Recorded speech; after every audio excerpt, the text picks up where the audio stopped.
Oh my gosh. This is gonna be fun. This is gonna be Guys, fun tonight. It's Sunday night, and I'm ready to podcast. Let's get to it. It's the We Book It Boys, and we talking wrestling. Yeah! Let's go.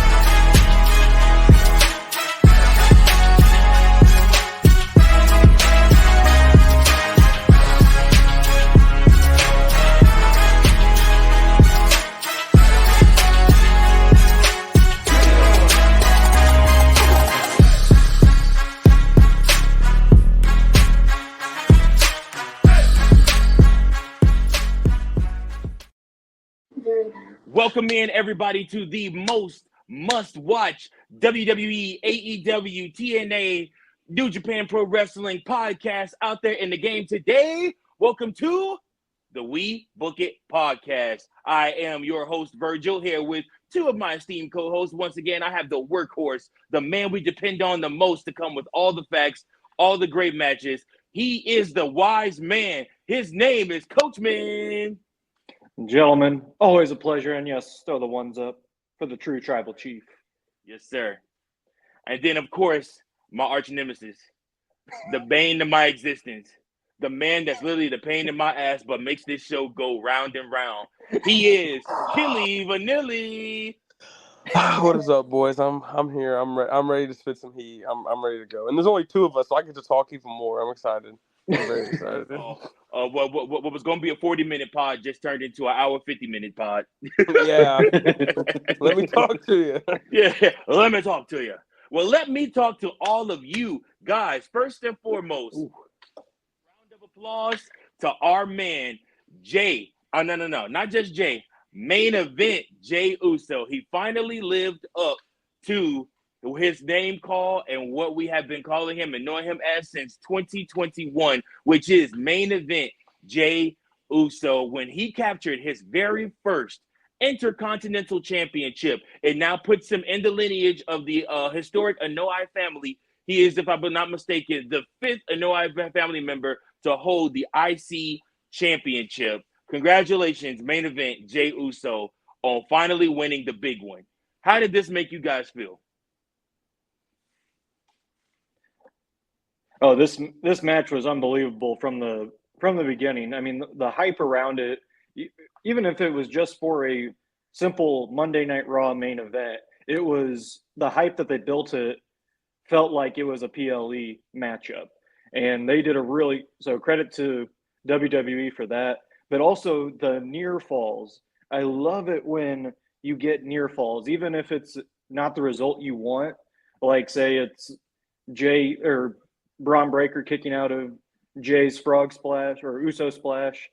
You're thinking, oh man, like that should have been it, but it was okay because like I enjoy near falls. I think it builds to the story, builds to the moment of everything. Also, shout out Joe Tessitore for killing it on the mic during that moment. Yeah, his best call so far. Best commentator in the company, in my opinion. Right now. Oh, I'm right there with you, Kill. I think so too. I love. Hey, ho. You can like Joe Tessitore. You can He's better than Michael Cole.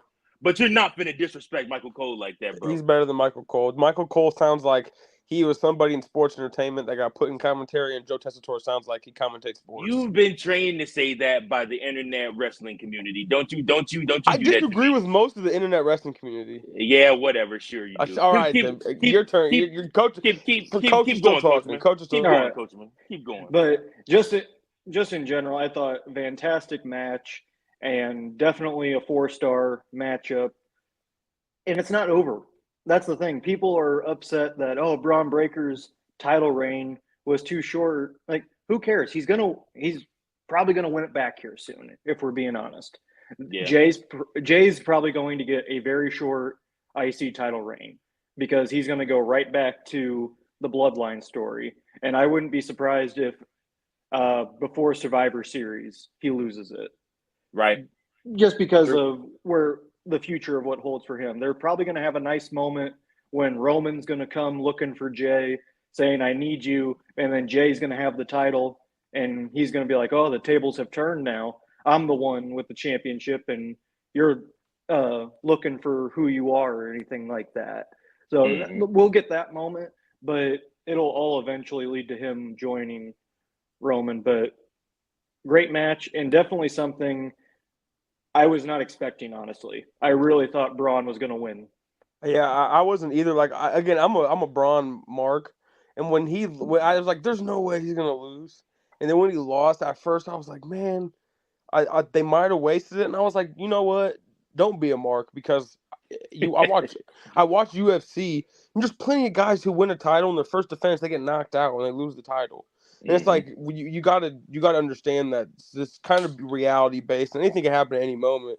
And I like that we had this match on Raw, and a title changed hands on Raw when a title hasn't changed off of pay-per-view in like a year and a half. To where I was like, cool, it's a good moment, dude. The crowd exploded again. He's hitting 2008 Jeff Hardy levels. It was 9,000 people in the crowd that night, and it sounded like 20,000. You could have fooled me. You could have fooled me. Yeah. Like I said, it was really good executed. And I'm happy for Jey Uso. It's fake. It's wrestling. Who cares? Give the guy deserved it, even though I don't think anybody deserves anything. Been in the company for 14 years. Been a singles guy for the last 3 or 4. Hasn't really won anything other than tag titles. It's cool to see him do that. First new champion. I'm tired of seeing the same guys win titles. It's cool seeing a different guy win a title too. It's very fresh. And again, I hope the bloodline cost him to lose the title to somebody. Whether I hope it's Gable.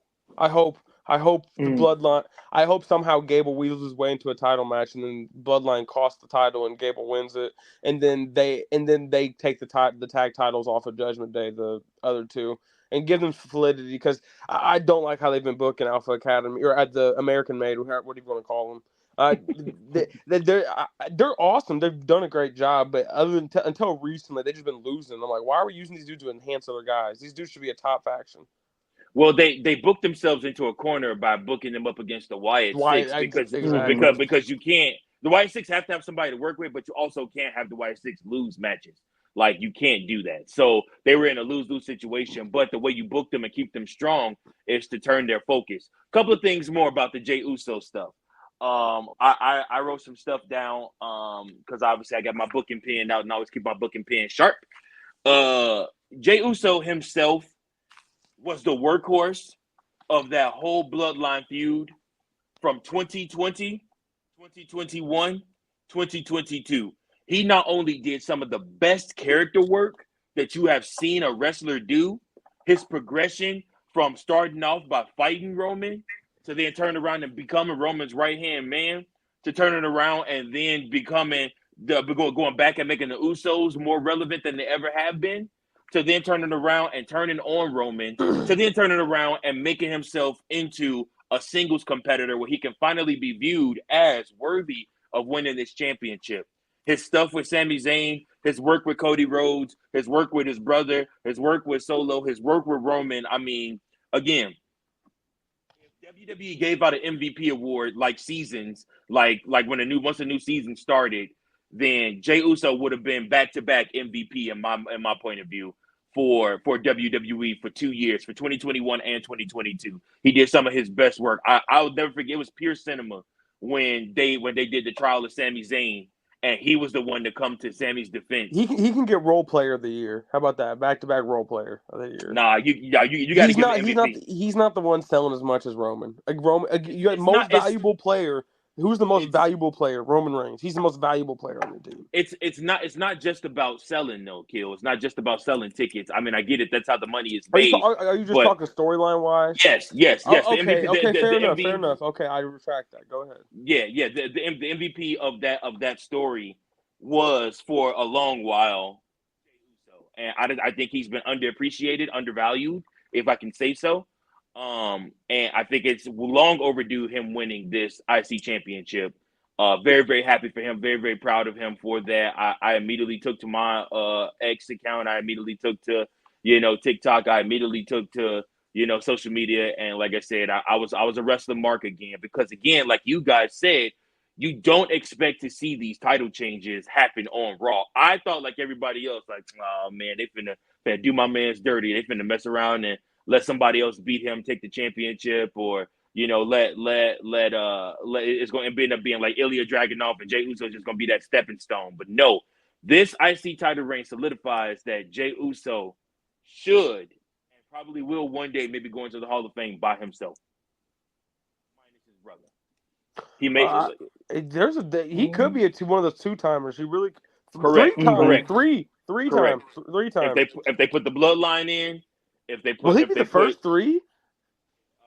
I think Rick got 3, doesn't he? He got Evolution himself and the Horsemen. Oh no, they haven't put Evolution in they haven't put Evolution in yet. He's only 2. And I mean, Roman will probably get 3 by himself. Shield, and then Bloodline. So, but Roman, Triple H, and Jay will be in like a very, very like small class of 3-time Hall of Famers. It's crazy to think about. But he's deserving of it though. He really is, and all the work that he's put into his character and really coming through for the fans. And last but not least, his father can shut the F up.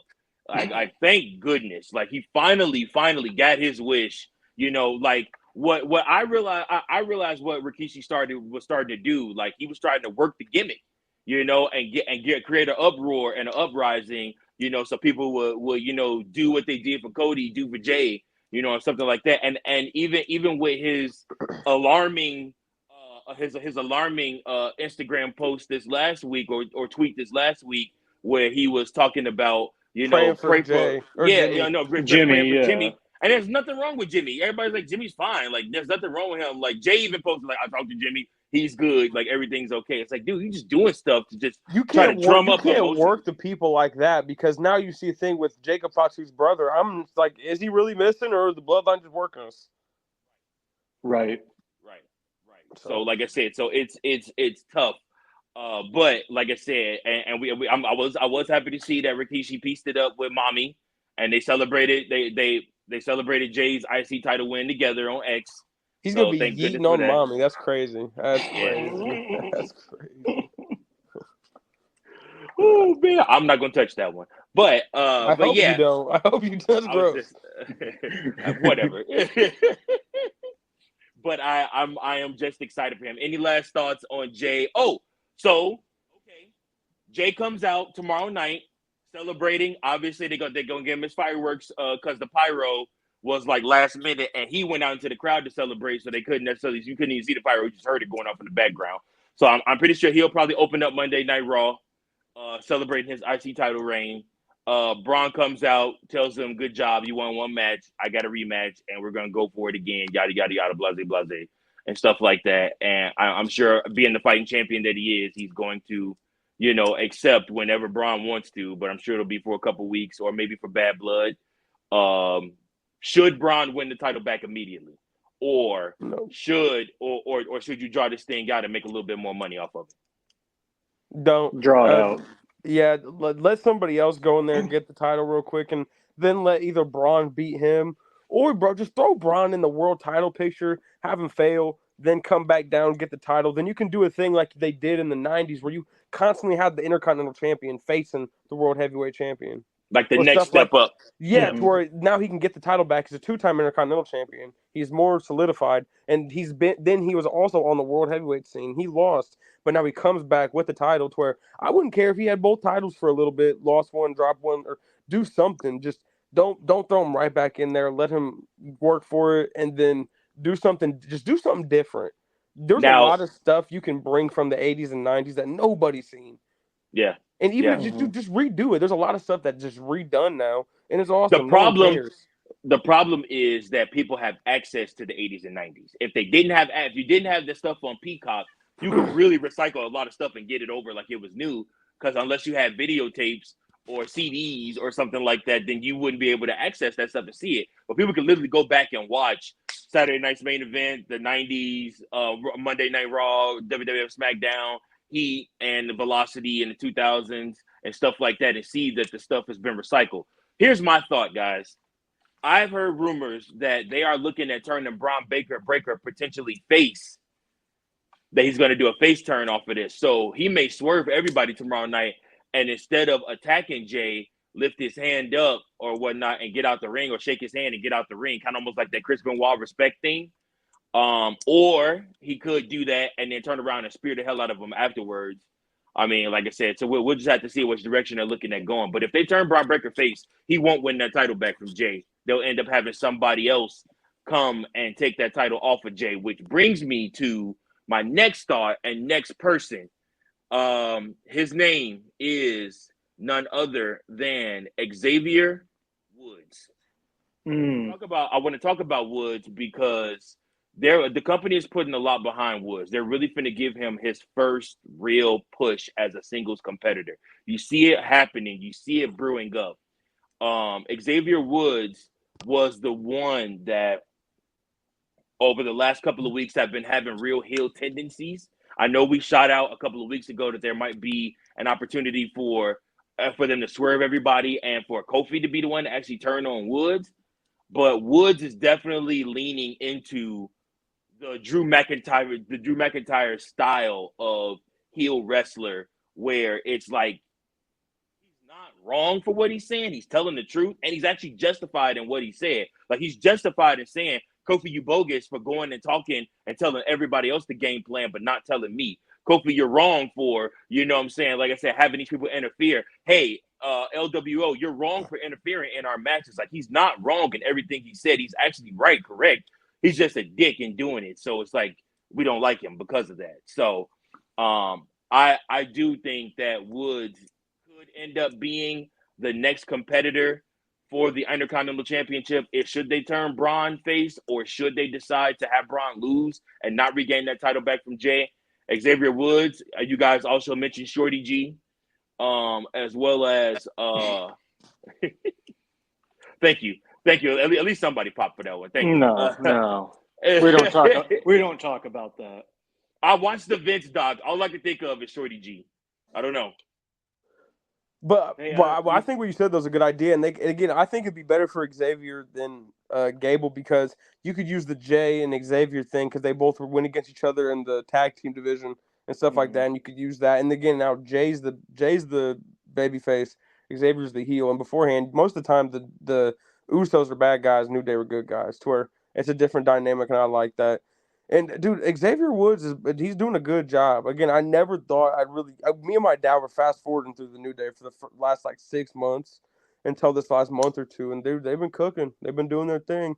And one thing I will say is, people need to keep Karrion Kross in the back of their mind, because, dude, there's a lot of stuff that's happening, and you can tie it all because Karrion Kross got there, and then some stuff started to happen. And again, even though I think they need to start winning and doing something with that, they have a lot of trails to where it's like, even if that wasn't the purpose at first, and it's on purpose now, to where anytime, and like with The Miz, I'm excited to see what they do with The Miz. I hope that Xavier Woods turns on the New Day and joins with Karrion Kross. I hope that he can still win the title and do his single runs, but he can be with them too. They can do whatever, but if you see them, because they pulled the New Day card like a year ago. That's what's crazy. They pulled the New Day card or the Xavier Woods card so long ago that people forgot that it even happened.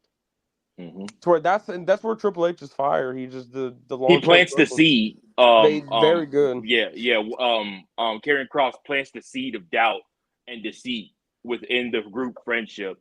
Here, I don't want to get off the Xavier Woods topic, but just with Karrion Kross, real quick. What if the final testament, their main objective, is to have them ready to be the heel stable to go against the Wyatt Six? I mean, that'd be cool, but it'd just be spooky on spooky. I mean, I don't know. I don't know how I feel about that. They'd have to write it. It could work. It could work. I'm not saying it could. I'm not saying it couldn't. I'd have to see. What are your expectations, Coach Man, and thoughts on Woods potentially being the next heel challenger for the Intercontinental Championship, and maybe the one to potentially even take it off of Jey? I think it's a good idea, but real quick, Virgil, I don't know if you noticed in our chat, Big Daddy C's trying to join us. Oh, my bad. He says, "Let me in." Man, I've been sitting here for goddamn 30 minutes, man. I know your ass can see me because it tell me only bro, the host can see you. Like, come on, bro, man. I got you. See, don't worry. I hit up the group chat and everything. Wait a minute. Hold on. Wait a minute. Can we explain the reason why I couldn't see you? Normally, if it looks like I'm clear, guys, and I'm actually talking and you can see the words in my mouth moving at the same time, it's because I'm actually doing this off of my phone now and not off the laptop. I have the laptop to the side doing production on that. So if I'm looking directly at these fellas and talking into the phone, then obviously I'm not looking down and being able to see over there that is doing and brewing because he had to wait. All right, I'll give you a pass. Big Daddy, how do you feel about Jey Uso winning the title? You know, I was actually shocked, to be honest with you.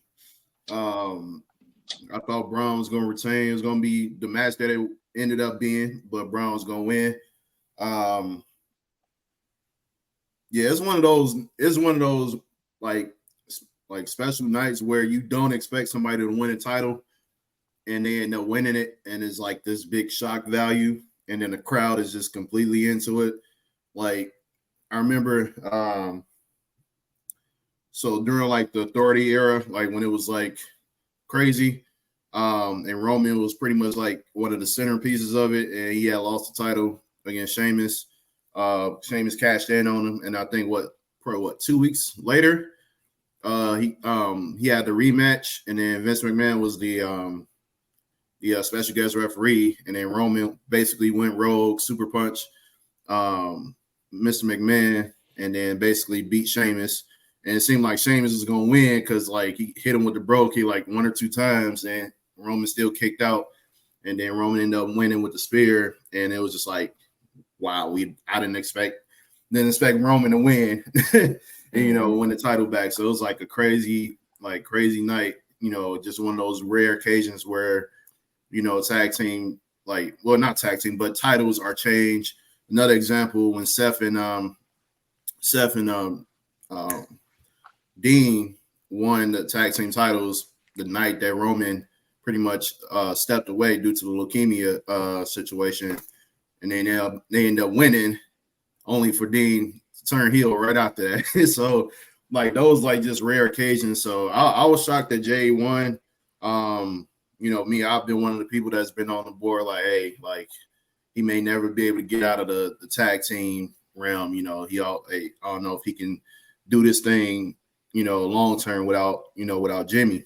And so, but to see the way the crowd reacted, to see how everything played out, how he won, was pretty good to see. So the only thing now, what's next? How long can this reign be for him? I imagine there's going to be a rematch, like you guys was talking about. I think Braun will win it back, because I think it's too soon to try to push Braun to the world title picture. So I think him and Jey will probably have a series of matches, and then I think it'll probably end around Bad Blood, and then they'll probably start to pencil Jey into the whole bloodline, back into the bloodline thing. So you think he'll lose the title Saturday? I was getting ready to say Bad Blood is this coming Saturday, bro.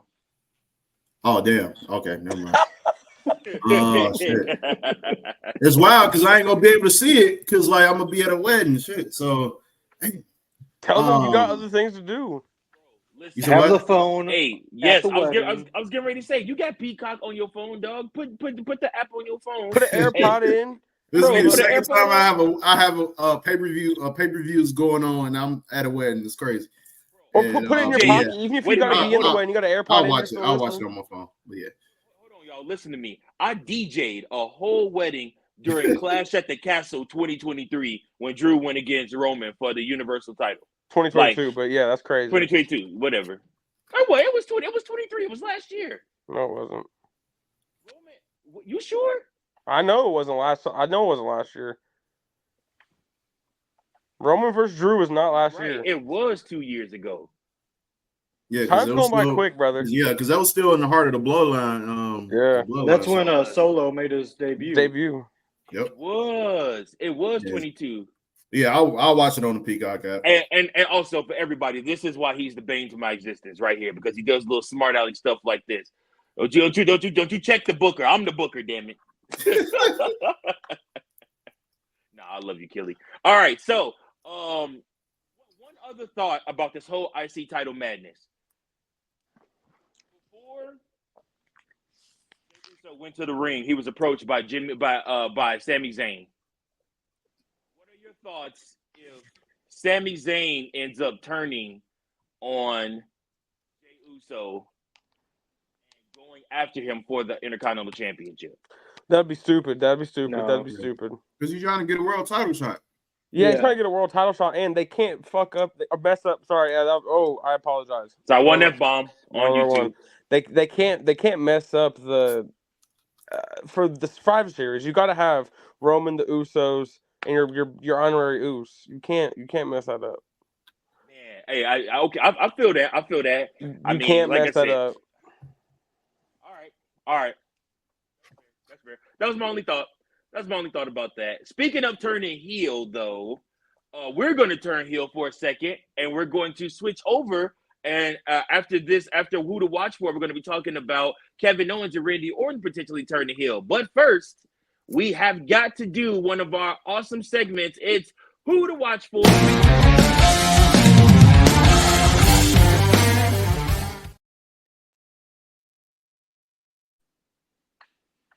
All right, gentlemen. So this week, I'm going to do something a little bit different. Instead of who to watch for, I'm going to tell you what to watch for. And that is Tuesday night, NXT on CW, Julia versus Roxanne Perez for the NXT Women's Championship. Don't need to build up any more hype than what's already been stated. It is going to be a great match. It is going to kick off the NXT era on the CW. And good news, everyone gets the CW because it's part of your local cable. Just plug in, a cable wire to the wall, however you want to do it. If you have an antenna, do something with that. I mean, whatever floats your boat. But you will be able to watch this, and it is going to be worth your time. Julia has all of the skills for the main roster. What she needs, though, is to tighten them up more. And that's why she's down at NXT. Nothing wrong with that, because she is going to do amazing. And that women's division in NXT has been lacking, which is why Roxanne has been the champ for so long when she should be on the main roster. Now, on the men's side, this match has not been talked about a lot going in. It's been kind of overshadowed by the women's championship match, but Damian Priest versus Finn Balor. I truly believe this one is going to tell more of a story than any of the matches at Bad Blood. And that's including the Roman Cody tag match against Solo and Jacob Fatu. I really feel like these guys, with the amount of time that they're given, they're going to tell a huge story dating back to, they're probably going to reference how Damian Priest brought Finn into the New Judgment Day to portray Edge. And now vice versa has happened. So just be on the lookout for that one. I think that's the sleeper match of the night that could really steal the show. And that's my what to watch for this week.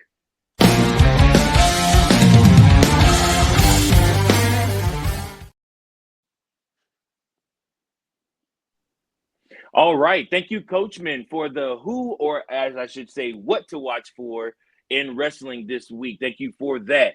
All right, guys. So we have to talk about the big storyline on SmackDown, which is the fact that Kevin Owens and Randy Orton look to be like they're getting ready to turn on Cody Rhodes.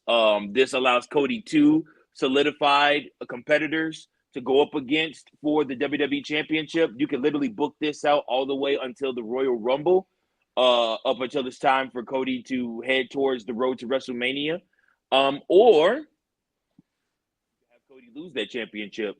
Where do you guys see this going? Kevin Owens is like he's ready to snap first. He's going to snap first on Cody.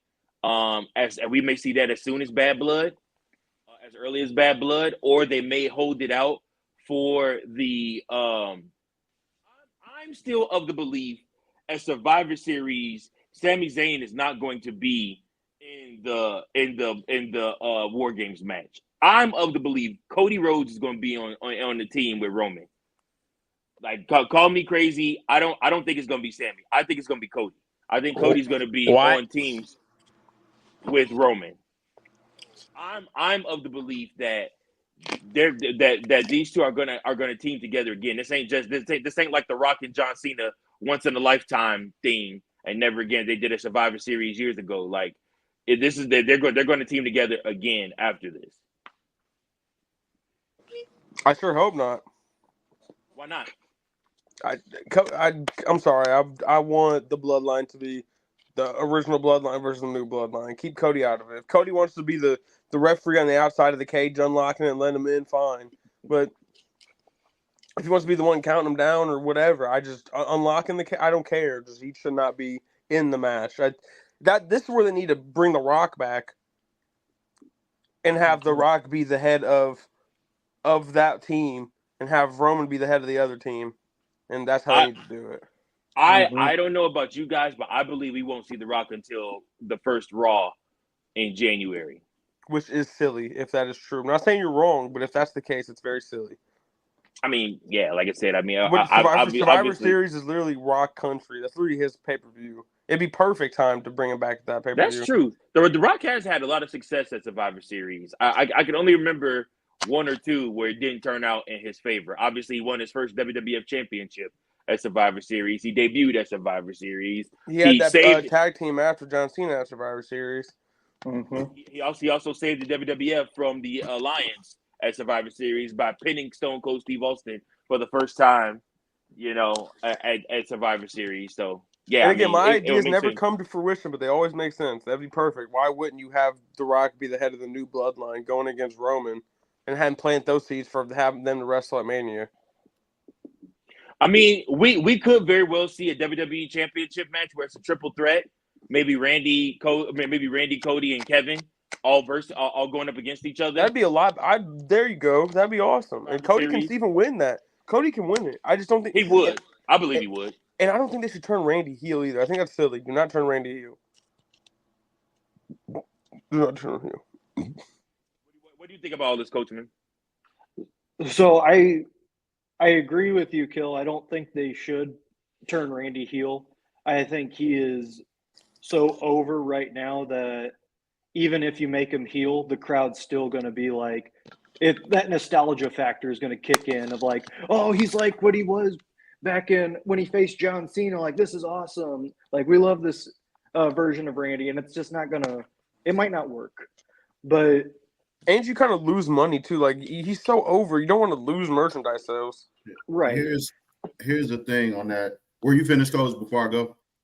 Yeah, I just real quick to what I think they're doing though is I think they are going the route of Randy turning heel, but it's one of those slow, methodical things. If you remember when Randy was the Legend Killer, he wasn't like just straight up. I mean, he was sometimes, but most of the time he was slowly taking away everything from the face that he was going up against.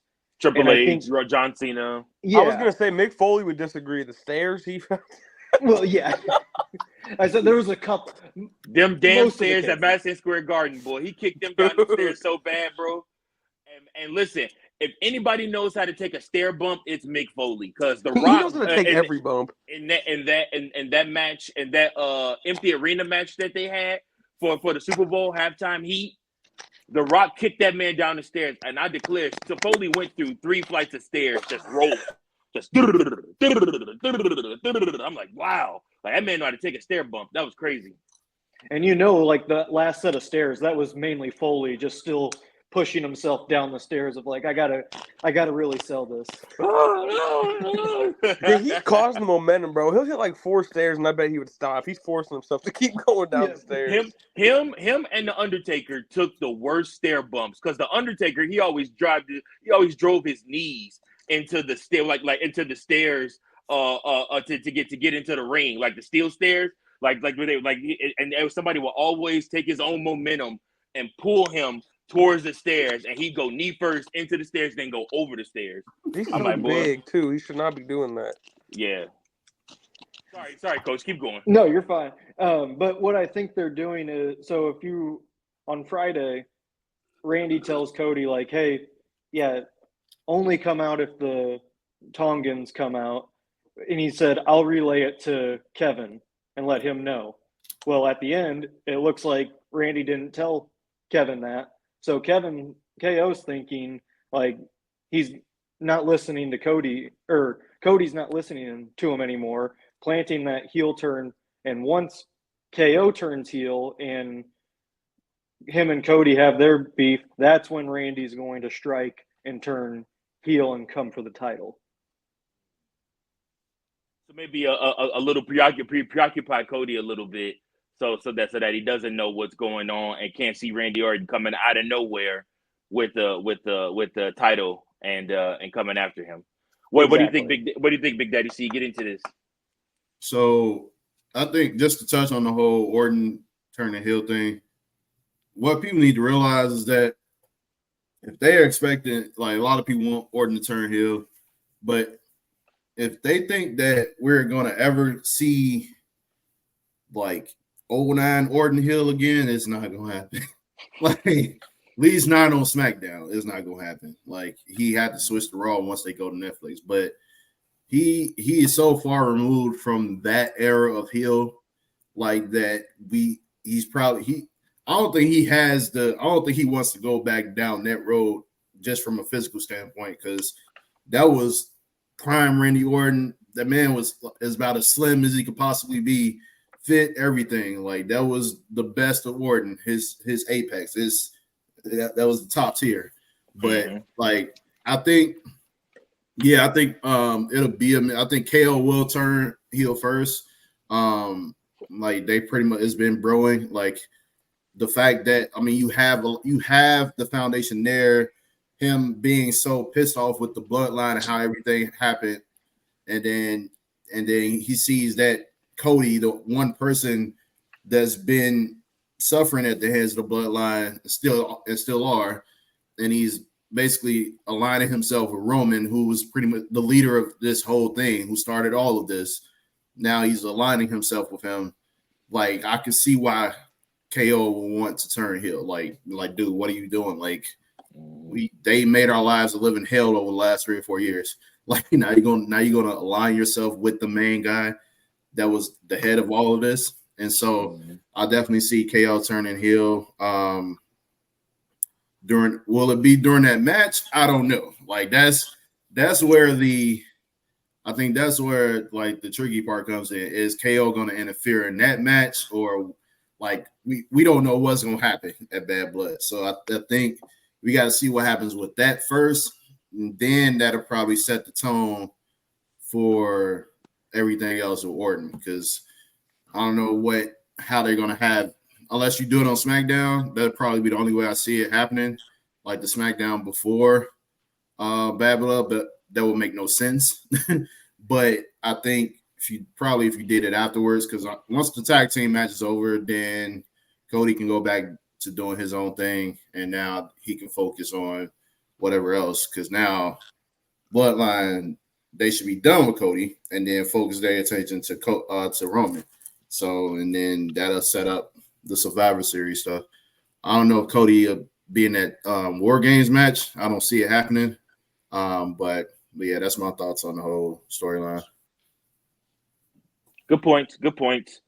And another good point is, I think it is time for my second favorite segment, where the bane of my existence goes off on somebody he has heat with. within the wrestling business. That's right, folks. It's time for the segment, Who's Got Heat with Killion. All right. So, check 1 2, check 1 2.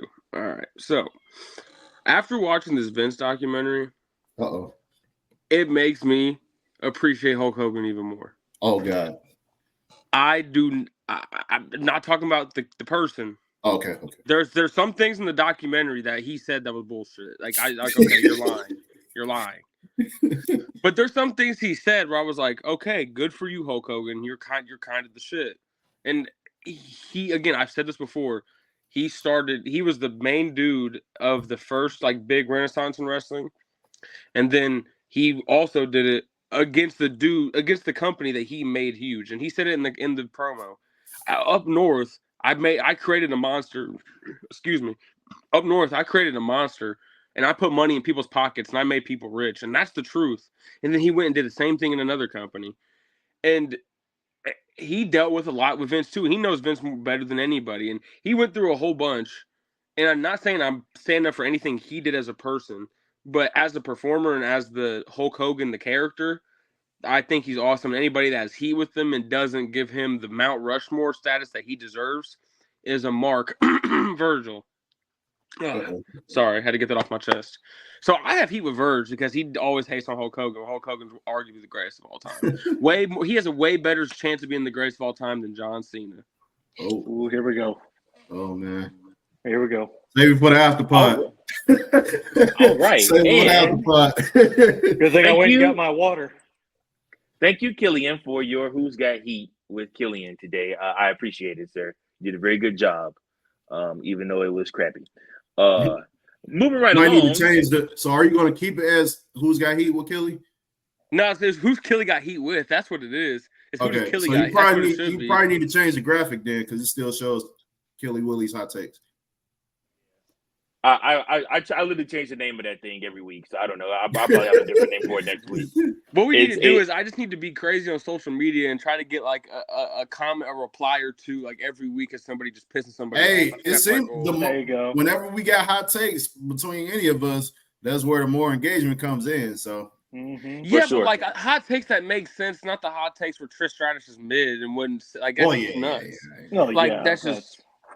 Absolutely absurd. Speaking of the devil, she's literally on my TV right now. She's just gorgeous, absolutely beautiful, and she's a great wrestler that people don't want to talk about. She's a better wrestler than most of the women today. I don't want to talk about it. I promised myself that I was going to keep my composure today, and I wasn't going to let Killy get at me, even though I know that's what he's trying to do. I'm in control. I'm just trying to point holes in the logic and see if they stand. That's all. Okay.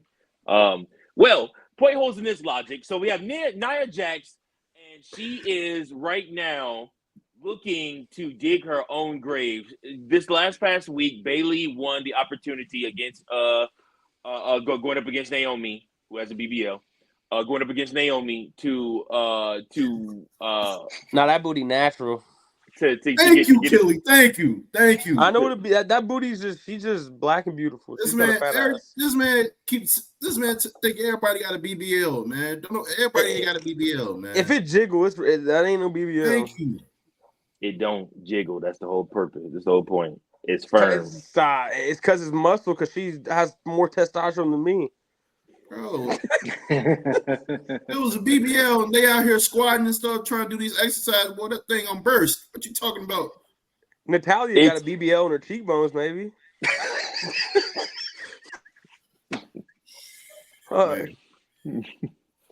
This show, once again, that guy right there, you guys can take that guy right there down there. That's why this show will never be sponsored. Because I cannot, between him and Fritos, and especially when Tank comes back, I would never be able to sell this show to anybody and get it sponsored. Oh, God. However, guys, Nia Jax versus Bayley, and I assume it'll be a Bad Blood. Past week, we saw Nia Jax grab Tiffany's face and squeeze her cheeks like she was a little girl or whatnot, and kind of threaten her and stuff like that. So it was a really weird segment, really weird moment, and Tiffany, after that moment, you just saw her like snarling at Nia Jax after she went away. A lot of people leading a lot of people to believe that Tiffany is going to end up cashing in on Nia Jax and taking that WWE Women's Championship from her. First and foremost, do you guys think she's ready for that? Secondly, is Tiffany turning face? I'm really slow. She already is heel. Sorry. Is Tiffany turning baby? I was about to say I that. was just waiting for my turn to say, like, the thing's wrong at the bottom. Yeah. Sorry, guys. I was listening to music while I was doing show prep and literally jacked that up. Is Tiffany turning babyface? Anybody can take it. Yeah, I think so. They've been teasing it for a long time now. I think from the moment she actually won it, and then we already knew Nia was pretty much on her way to winning the women's title. I think they had it set in motion. So, I mean, Tiffy, like I said, what was which pay-per-view was that? Was it Money in the Bank that was overseas? Mm-hmm. Yeah. Well, Canada. Yeah. So, and I believe that's when either that pay-per-view or a different one. Like you're thinking of Elimination Chamber. Yeah, well, she had the championship match. Yes, that one. Yeah. Elimination Chamber was really good. That was like the first pay-per-view where everybody was like cheering her like crazy. Like the hype was crazy.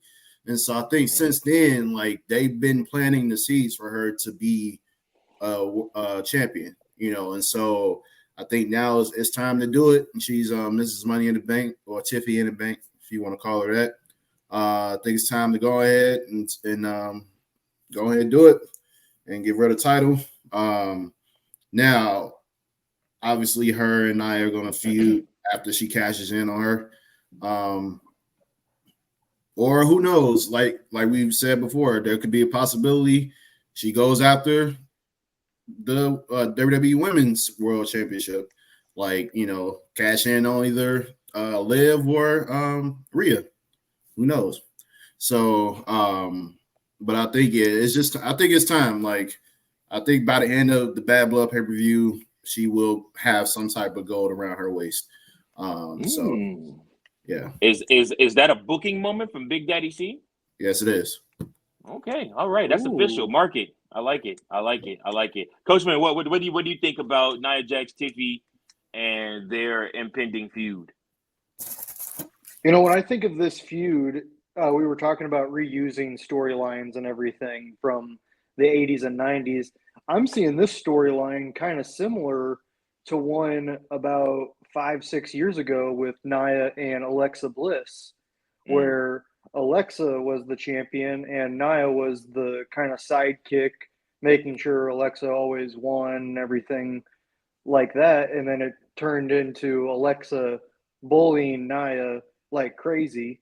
And then finally Nia snapped and turned face and took the title. I'm seeing a lot of that in this.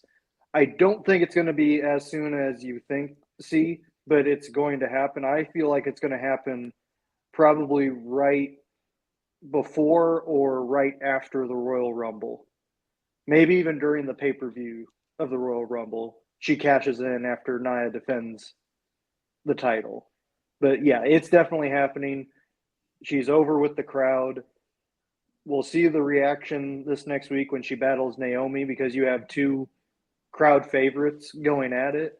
And I think maybe that's WWE testing the waters of, okay, is she still over? Do we need to work with her more? Like, what's the temperature for how over she is? So this is going to be a good test on Friday to see where they're at. And if she is still over, maybe they do pull the trigger early. For sure. The first thing I thought was when she grabbed Tiffany, I was like, I wish Nia Jax would grab me like that. Like, gee, that. Hold on.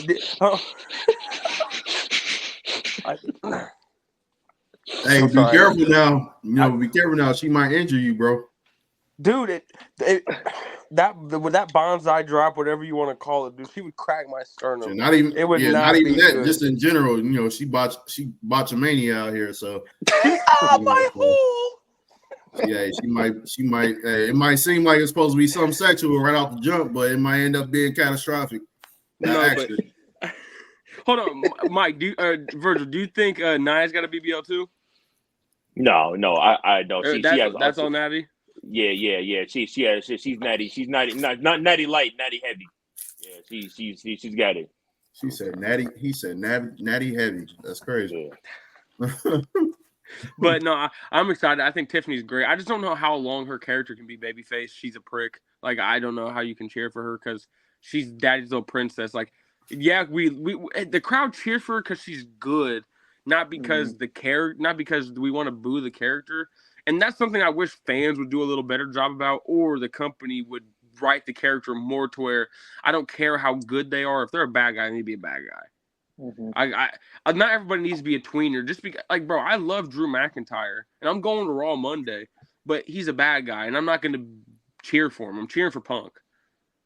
And it's just like I know these guys are amazing, but as fans, we kind of have to take ourselves out of that, and it's better for the product if we boo who needs to be booed and cheer who needs to be cheered. I'm not saying there aren't tweeners, because yes, and yes, you can cheer good bad guys because bad guys do good things, but Tiffany's character is not a good guy at all. And how do you book her against heels? Like, it's hard. It's true. Very true. Point. I will be bring in Charlotte. I bet you it'll be easy. What a hater! The ultimate cure for a babyface. Bring in Charlotte Flair. What a hater! Oh, you got heat with Charlotte? You saw what? You got heat with Charlotte? No, well, not super heat. It's just like one of them situations where you just get tired of seeing people win world titles, just being gifted world titles right off the rip. So I think that's pretty much what it is with me. Outside of that, you wouldn't like John Cena either. You said what? Sounds like you wouldn't like John Cena either. Trying to get that mic back. trying to trigger Mike. I'm sorry. No, like from a talent perspective, like she the GOAT in terms of women's wrestlers to me right now. Like pure talent, she the GOAT. She up there. So, but outside of that, she don't need no more world titles, man. She almost tied with her daddy. So, woo. Yeah. All right. Go ahead, Virgil. And on that note, we're going to do the Big Daddy C throwback moment of the week.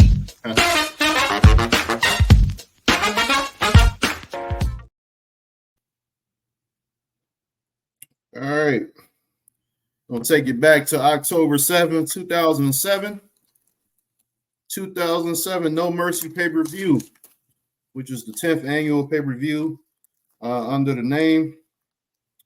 We had it was originally supposed to be John Cena versus Randy Orton for the WWE title. And unfortunately, for certain Cena fans, John Cena got hurt. I think he tore his biceps after Orton gave him the RKO on the announce table on Raw. And so basically the match was supposed to be a last man standing match. And when Cena got hurt, they had to pretty much abort mission. And so Vince McMahon awards Randy Orton the WWE title. And so before Orton could even celebrate, enter Triple H, who had just came back off injury not too long ago, I think during that summer. And so Triple H was looking to get back into the title picture. And then he challenges Randy Orton. Orton declines, but of course Triple H, he gets under Orton's skin very easily. So Orton ended up, accepting. And so that was that.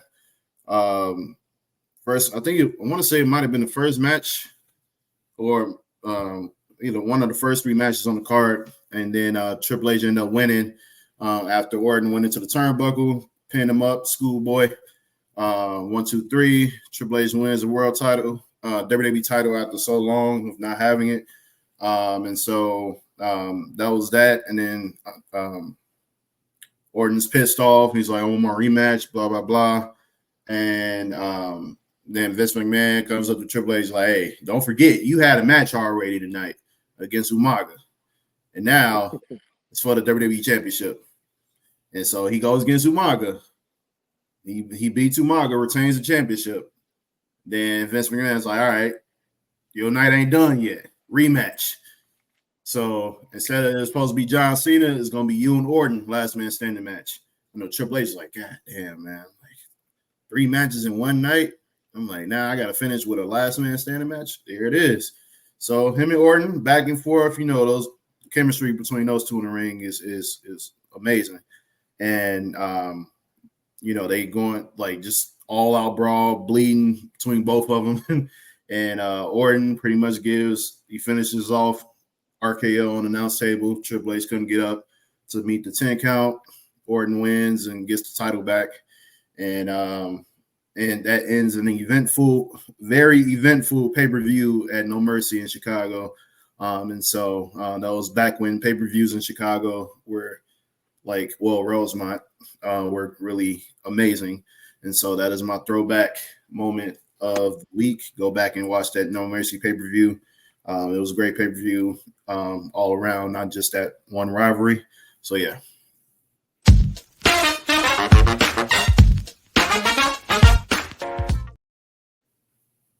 All right. Thank you, Big Daddy C, for that throwback moment. That No Mercy pay-per-view was unprecedented. I couldn't believe, because I didn't watch pay-per-view. I couldn't watch pay-per-view. Back then you had to order, you had to call and order pay-per-views. Yeah.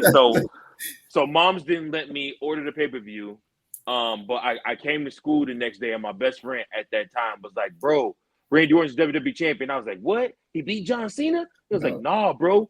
Cena's injured, bro. He's out. He's gone. I'm like, no. And then it was like, but I was like, so they just gave Orton the belt? And then it was like, no, he had to win the title. And then he defended it against Triple H, lost it, and Triple H beat Umaga, and then lost again. You weren't checking WWE.com, bro? Bro, we didn't even have a laptop in the crib, dog. No computer labs at the school, nothing? Nah. No. Oh, man, that's how I was keeping up everything. If I couldn't watch Raw, SmackDown, or pay-per-views, I kept up with the live results online, bro. Well, let's keep up with this. Not the throwback moment. Sorry, guys. Let's keep up with this. Our man, AJ, Aaron Jones, Styles is returning. The phenomenal one is returning to WWE this coming Friday night. Guys, who do you want to see AJ Styles go up against? What do you want to see him work with? Should he be face? Should he be heel? Talk to me. What do you think? Yeah. That's exactly who he gonna feud with. They got unfinished business, bro. And AJ Styles gonna want to try to get a title as soon as he come back. So he is gonna be him and LA Knight. They might not fight that night, but they gonna get it set up, man.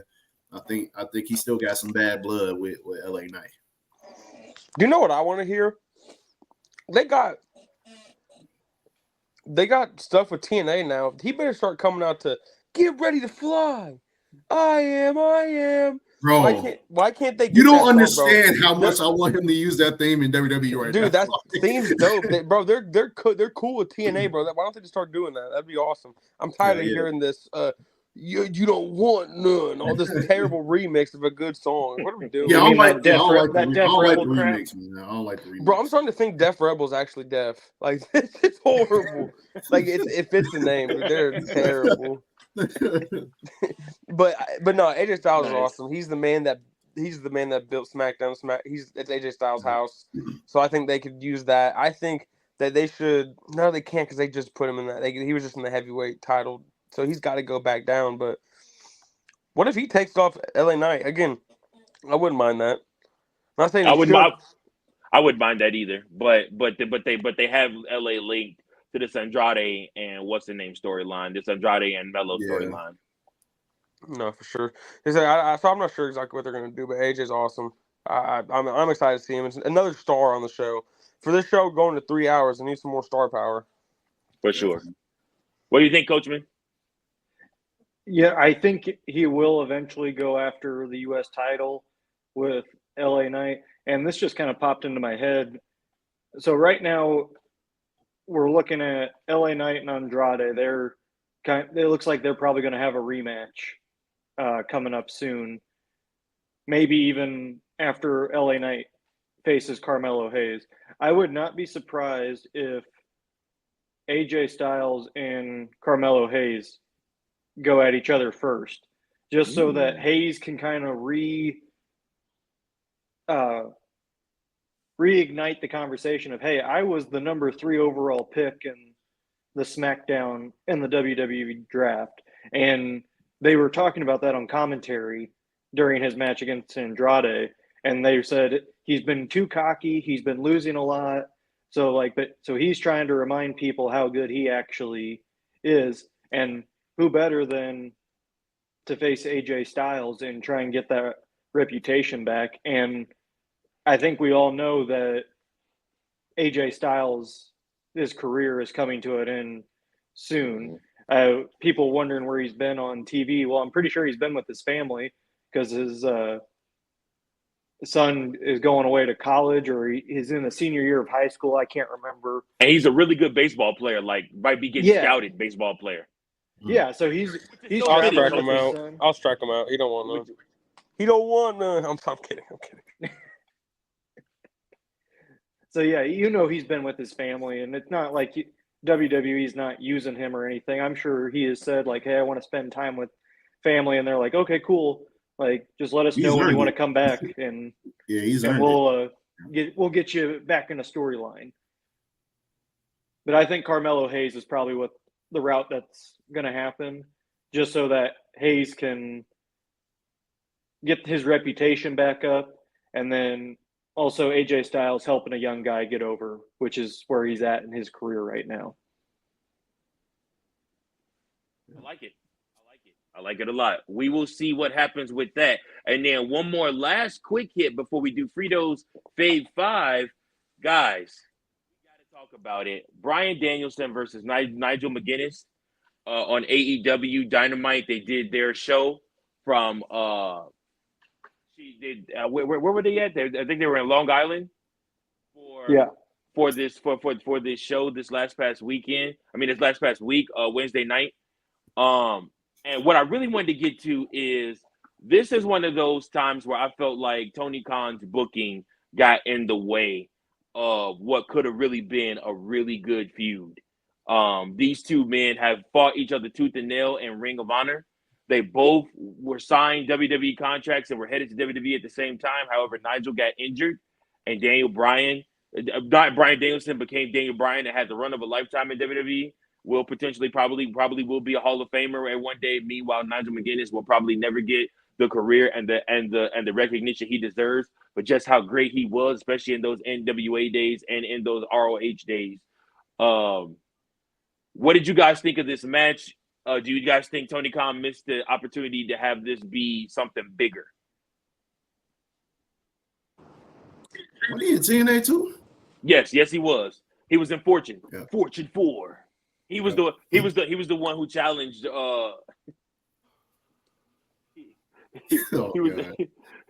was the one who challenged the Macho Man wannabe, the Ric Flair wannabe, Jay Lethal. Black Machismo. Shut your mouth! I want you to bring that back, get booty in this ring, Leon, because I'm gonna kick it. Again, the only thing I have to say is Tony Khan shit the bed as always. Like, he always drops the ball. He shits the bed. He's just don't get me wrong. The match lived up to what it was supposed to be, but the feud itself could have meant more. Hopefully, they do. Tony more Khan isn't producing the match. I'm removing what the match was from what the storyline could have been, and that's where I'm saying Tony Khan shit the bed like he usually does. And he owns the ROH tapes. Like he has everything. There's no reason why. Unless Bryanson's on unless Danielson's on borrowed time or something like that.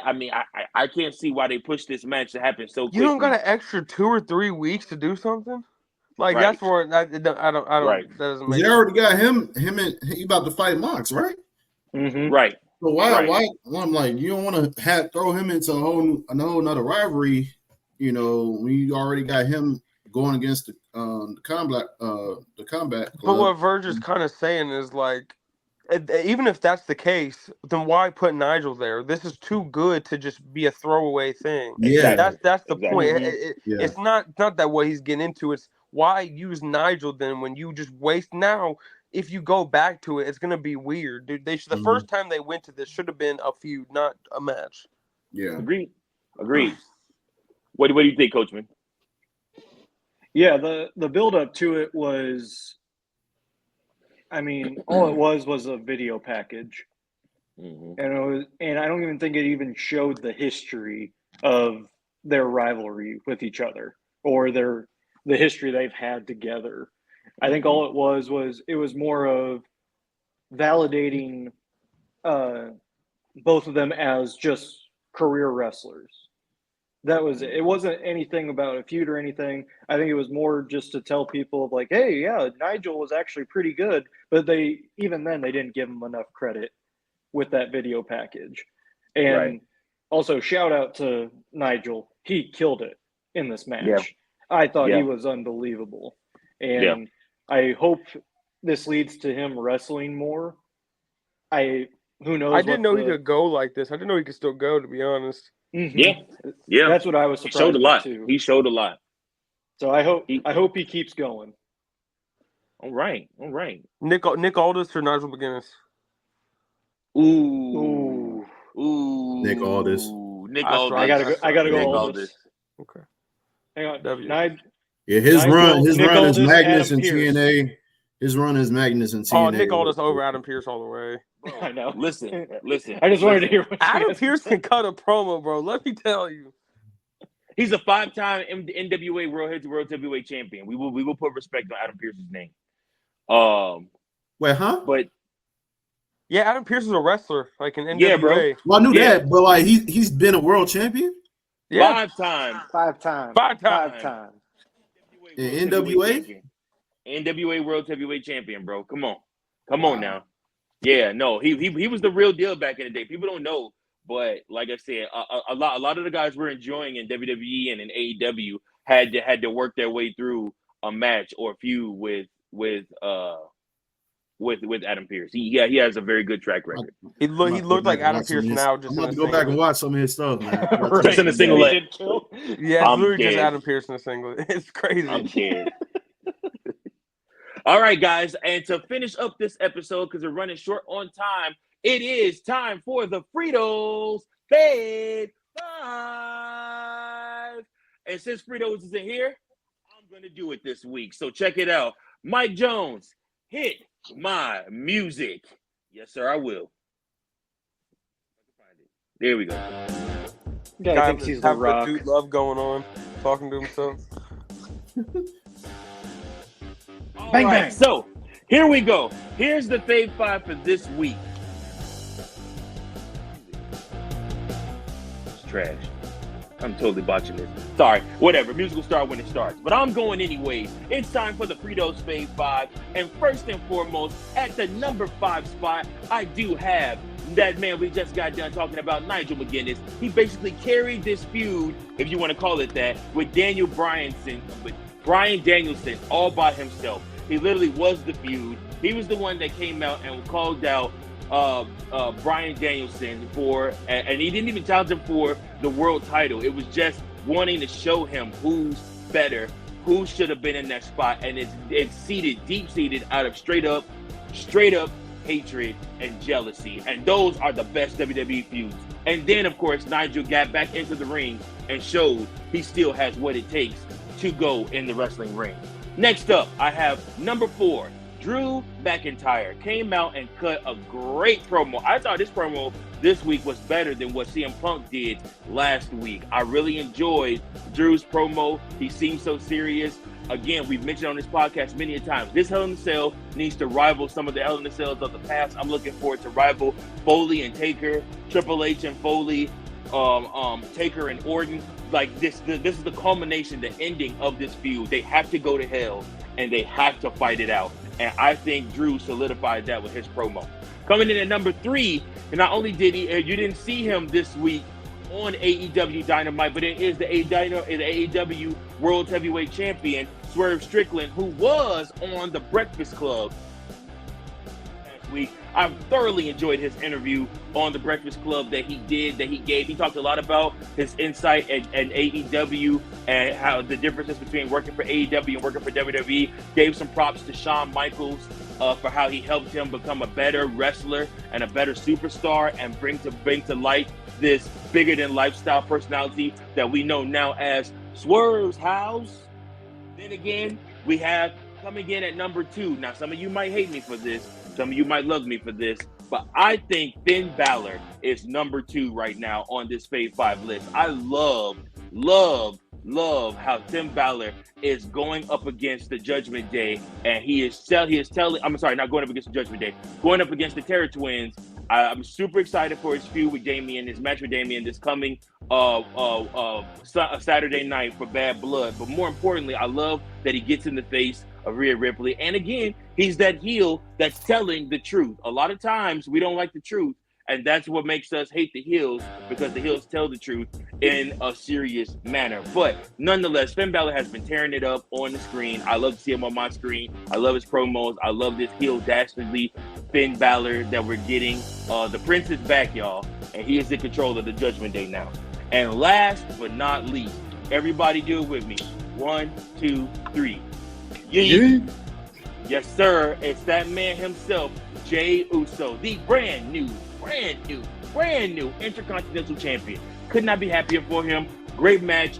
Honorable mention for this is Braun Breakker, because he carried his own in that match very well. He is very entertaining in the ring, very believable. He is a supreme athlete. He will be your World Heavyweight Champion or your WWE Champion. He probably will be the one to dethrone Gunther. If it's not Ilya Dragunov, it will be. It will definitely be. Told me to let him in. Killian, you mute yourself, Kill. Thank you. It will definitely be not Ilya Dragunov that beats Gunther for the world title. It will be that man right there who will probably win the Royal Rumble this coming year. He is my pick to probably win the Royal Rumble this coming year. If it ain't him, it's gonna be John Cena. But nonetheless, again, the last person on my Fritos Phase 5, Jey Uso, the brand new IC champion. Excited to see what they do for him this coming Monday. And this has been another episode of your Fritos Phase 5. Very good. Not bad. You missed out on Joe Hendry. He's literally wrestling Nick Nemeth for the world title. I think that's a good one to look out for. Mm-hmm. He's wrestling on House of Glory wrestling show tonight, I think. Yeah, he is. Yeah. And then I think you could have put the Diddler on there, wrestling with his thoughts, wrestling with his wrestling with his demons. I think that could have been one. The booty taker, Diddley. You know what I'm saying? The booty taker. That's wild. That's a wild cipher. What'd you think, Coach Man? What would you give me? I give you a solid A-, and the reason why is not particularly sold with the Finn Balor one.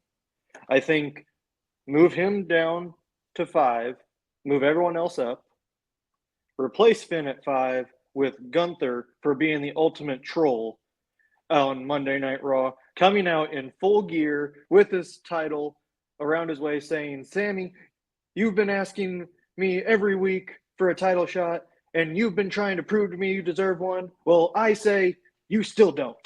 And then he walks away. Oh man, that's great. That is great. True story. I forgot about that moment. Big Daddy C, what would you give me?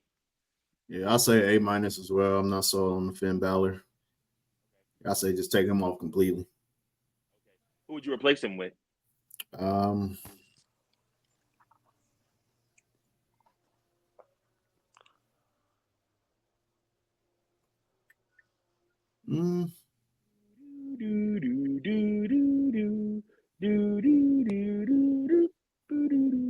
Yeah, I'll say Braun Breakker as well. Okay. All right. Yeah. All right, folks. Well, this has been another episode of the We Book It podcast. Thank you so much for joining us, for tuning in. Please like, subscribe, share the pod with all your friends, everybody that enjoys wrestling. Guys, we are steadily climbing to 2,000 subs We are getting closer every week to that, and we need your help to do it. So please share the podcast with everybody that you know. Share it on your social medias as well. We appreciate you. Remember, keep those book and pencils sharp, even though I got a pen in my hand. Keep those book and pencils sharp. Keep on watching wrestling. Keep on booking. Please stay tuned, guys. We got more coming soon, very soon. Until next time.